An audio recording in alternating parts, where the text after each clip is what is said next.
Hello guys and welcome back. In this quick lecture, we're going to be having an introduction to patterns and how to create them in Adobe Illustrator.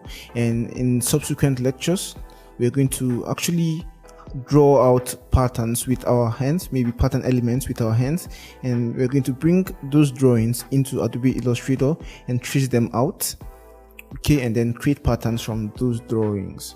So these are what we're going to do. Now in this one, we're going to just have an introduction to the whole system of patterns, right? So in order to start, just come and create a new document. I'm going to use this preset and then just go and create some random shapes. I'm going to create an ellipse here, give it this color, just boost up the stroke by this, and for the stroke I'm going to maybe just edit the stroke like this, right? That's of course the stroke color, right? Now I'm going to have another shape, maybe a star, but I'm just going to have 3 points. Okay, so this is the star we're creating. Then I'm going to have the shape arranged like this, and go to my color guides to just give it this color, or Shift X to swap the gradient with, or rather the stroke with the fill, and just remove the stroke. I'm just going to remove the stroke and then create another shape here. Now this one will be maybe a polygon. Okay, yeah, this polygon. And for the color, I'm going to go to my color guides to choose something else, maybe give it this color. Okay, maybe boost up the stroke a bit more, and then finally I'm going to choose a square here, and for the color I'm just going to choose a random color. So you have to note that I'm not trying to create something special at the moment. Okay, nothing specific. I'm just creating random shapes, right? Okay, and then finally we will then create our final shape, and I just want to have a shape like this.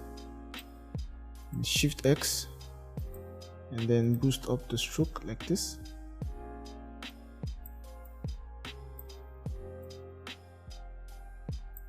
And hit A, just kind of edit the handles like this.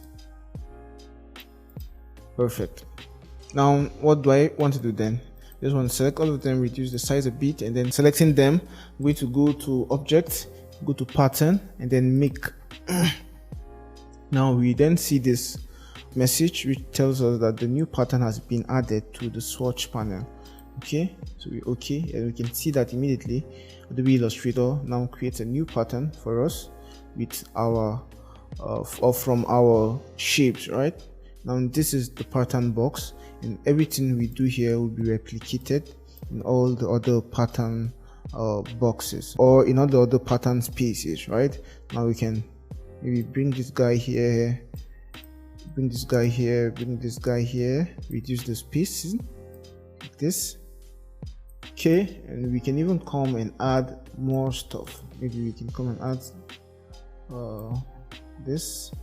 We reduce the edit the color to maybe something close to orange. Okay, maybe add another one here.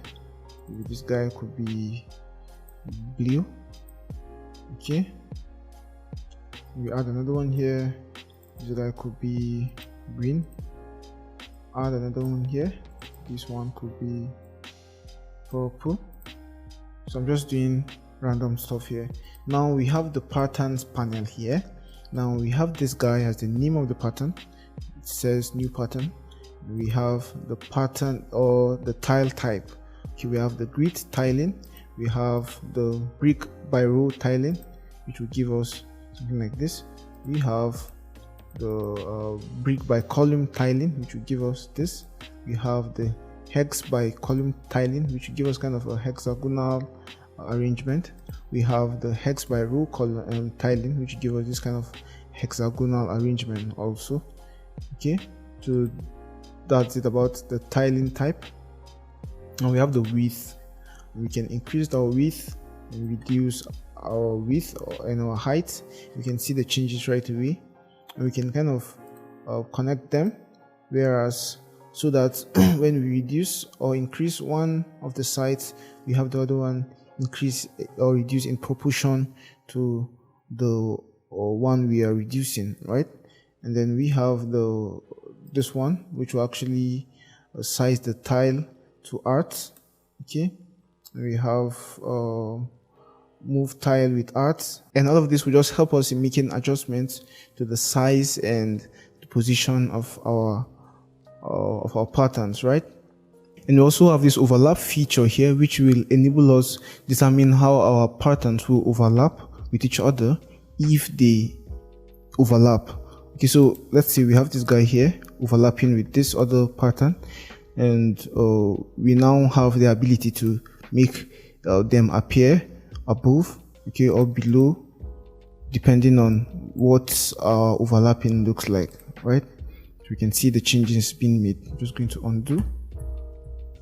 Okay, so we can see what the overlapping does. Now we have the copies, which will enable us choose the copies we want created. We have 9 by 9, we have 1 by 3, 3 by 1.